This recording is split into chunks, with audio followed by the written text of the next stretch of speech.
அடடடடே, வேலை எதுவும் செய்யாம நல்லா காலை நீட்டி இப்படி படுத்து கிடக்குது. என்ன நல்லா இருக்குப்பா. ஹம், அத்தை மட்டும் இப்போ வந்தாவன்னு வை, சோறாக்கு குழம்பு வை, கூட்டு வை, வீட்டை தூத்து பெருக்கு, துணியை துவன்னு வேலையை அடுக்கி விடுவாவ. நம்மளாம் யாரு கில்லாடிலா? அத்தை வந்தா ஒரு பிளானை போட்டு வேலையிலேருந்து தப்பிச்சிட வேண்டியதான்.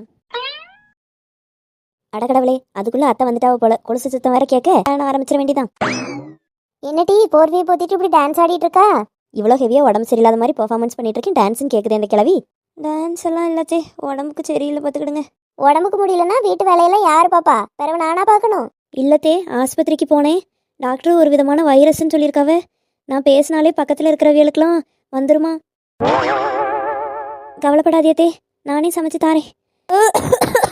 ஏன் அறிவு கெட்டவளே, முதல்ல எங்கேயாவது ரூமுக்குள்ள போய் பூட்டிட்டு கடை. அப்புறம் யார்கிட்டே வீட்டு வேலையெல்லாம் பாக்குது? ஏமா நான் பாத்துக்கிறேம்மா, போமா முதல்ல நீ.